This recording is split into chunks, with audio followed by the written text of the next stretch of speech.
প্রিয় দর্শক, অভয়নগর সমাচারের পক্ষ থেকে আপনাদেরকে শুভেচ্ছা জানাচ্ছি। এই মুহূর্তে কিন্তু আমি আছি নোয়াপাড়া ফেরিঘাট মোটর শ্রমিক ইউনিয়নের অফিসের ঠিক সামনে। আজকে 26শে সেপ্টেম্বর নির্বাচনকে সামনে রেখে যে প্রার্থীগুলো লড়বেন এবং শ্রমিকদের পাশে থাকার জন্য নির্বাচনে অংশগ্রহণ করছে, ঠিক তারই একজন প্রার্থী মামুনুর রহমান জনি, যিনি লাইন সম্পাদক হিসেবে আজকের ফরম তুলছেন এবং প্রায় 8000 মোটর শ্রমিক ইউনিয়নের যে ভোটার রয়েছে সেই ভোটারদের মন জয় করতে তিনি কিন্তু মাঠে প্রান্তরে বিভিন্ন জায়গায় কাজ করে চলেছেন। লাইন সম্পাদক হিসেবে তিনি এই শ্রমিকদের পাশে থেকে কি করতে চান আর কি কারণে নির্বাচনে অংশগ্রহণ করেছে যদি আমাদের একটু বলতেন। আসসালামু আলাইকুম, আমি মামুনুর রহমান জনি। আমার আব্বু মোটর শ্রমিকের সিনিয়র সহসভাপতি, বারবার নির্বাচিত সাবেক, মারা গেছে। আমি আমার আব্বুর স্মৃতির ধরে রাখার জন্য মোটর শ্রমিক ইউনিয়নের লাইন সম্পাদক পদপ্রার্থী ফর্ম সংগ্রহ করেছি। আর আমি নিজেও একজন ড্রাইভার।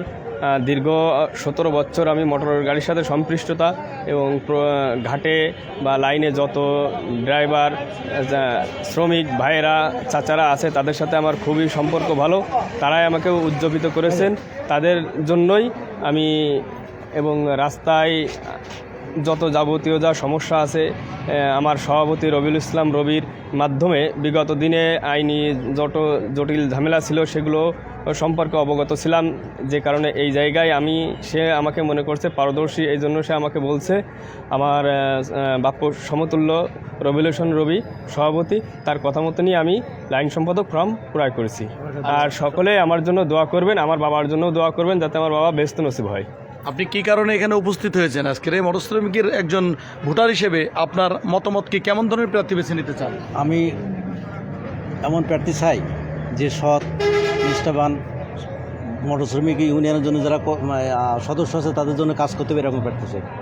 আচ্ছা, সেই হিসেবে আপনি কি জনির পাশে রয়েছেন? হ্যাঁ, আমার গ্রামের ছেলে, আমার মামুনুর রহমান জনি। মামুনুর জনি। আমি চাই উনি ভালো রেজাল্ট করুক, আমি আশা করি উনি জয়ী হবে।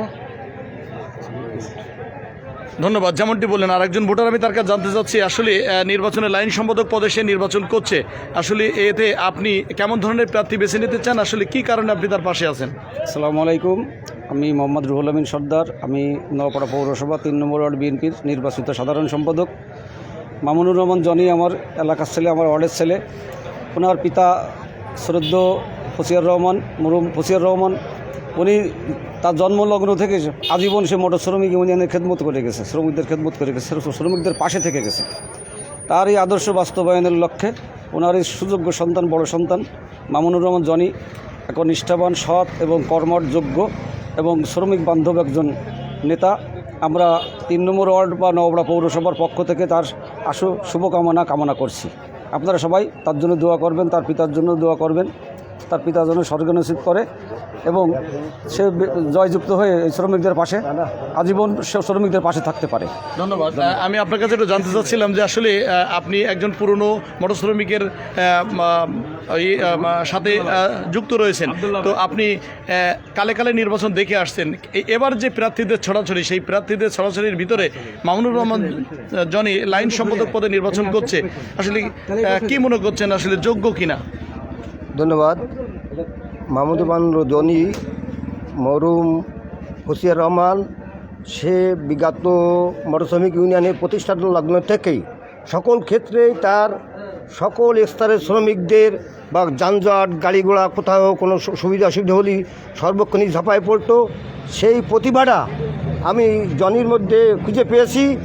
আমি মনে করি জনি যদি নির্বাচিত হয়ে লাইন সম্পাদক প্রার্থী জয়লাভ করে, আমি মনে করি নোয়াপাড়া সহ আশেপাশে শিল্প অঞ্চলে যে সকল যানজট বা বিভিন্ন গাড়ির বিভিন্ন জায়গায় দুর্ঘটনা ঘটে এবং সেই ঘটাতে শ্রমিকের পাশে সব সময় অগ্রণী ভূমিকা পালন করতে পারবে। ধন্যবাদ সবাই। ধন্যবাদ। যেমনটি বললেন, আমি আপনার কাছে আরও এক লাইন একটু জানতে চাচ্ছি যে আসলে এই যে সাধারণ ভোটার যারা আপনার নিয়ে কথা বললেন, আসলে তাদের প্রত্যাশা পূরণে আপনি কতটুকু কাজ করে যাবেন, নির্বাচিত জয়লাভ করেন আর না করেন?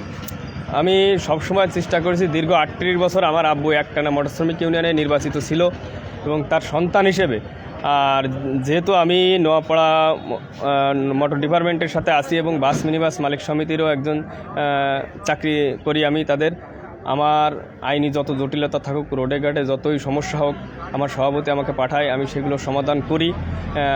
আর আমি চেষ্টা করব ভবিষ্যতেও যাতে রাস্তায় গাড়ি ঘোড়া বা আমার শ্রমিক ভাইয়েরা, ড্রাইভাররা যারা হয়রানিমূলক হয়, এইগুলোর প্রতিবাদ করার জন্য আজকে আমি আমার বাপের স্মৃতি ধরে রাখার জন্য, আমার আব্বু যেমন দীর্ঘদিন নিষ্ঠার সাথে, হয়তো আপনারা জানেন যে অভয়নগর মোটর শ্রমিক ইউনিয়নে ফসিয়ার নামে একটা বিষয় ছিল, যে বাংলাদেশের যে প্রান্তে হোক শ্রমিকের কোনো সমস্যা হলে সেই প্রান্তে ছুটে যেত। ইনশাল্লাহ আমিও চেষ্টা করব সবসময় এই ধারাবাহিকতা বজায় রাখতে এবং ধরে রাখতে। ধন্যবাদ। যেমনটি বললেন যে আসলে তিনার পিতার অর্থাৎ ফসিয়ার রহমান, তিনি কিন্তু যতদূর আমরা জানি মোটর শ্রমিক ইউনিয়নের প্রতিষ্ঠা থেকে কিন্তু রয়েছেন এবং সেই ক্ষেত্রে শ্রমিকদের পাশে সর্বসময় কিন্তু তিনি আপ্রাণ চেষ্টা করে গেছেন সুখে দুঃখে তাদের পাশে থাকার জন্য। তারই কর্ণধার এবং তারই সন্তান, সে কিন্তু লাইন সম্পাদক পদে নির্বাচনে এবার প্রতিদ্বন্দ্বিতা করছে। তবে দেখা যাক 26শে সেপ্টেম্বর নির্বাচন, শুক্রবার যে নির্বাচনে, সেই নির্বাচনে যে শ্রমিকরা রয়েছেন তাদের পছন্দের প্রার্থীকে বেছে নেবেন এবং শ্রমিকদের ভিতরে যে চুলচিরা বিশ্লেষণ চলছে তাতে করে এবার আর ভুল করবে না, কারণ যোগ্য, সৎ এবং নির্ভীক যে প্রার্থীগুলো রয়েছে সেই প্রার্থী বেছে নেবেন, এমনটাই কিন্তু প্রত্যাশা করেন এই মোটর শ্রমিক ইউনিয়নের শ্রমিকরা। আমি সর্বশেষ কিন্তু এই ফেরিঘাট থেকে এই যে শ্রমিকদের যে আজকের নির্বাচনের যে ফর্ম বিতরণ অনুষ্ঠানের একজন প্রার্থীর কথোপকথন এবং সাধারণ ভোটার যারা, তাদের কথা আপনাদের সামনে তুলে ধরার চেষ্টা করলাম। জাকির হোসেন হৃদয়, অভয়নগর সমাচার। ধন্যবাদ আপনাকে।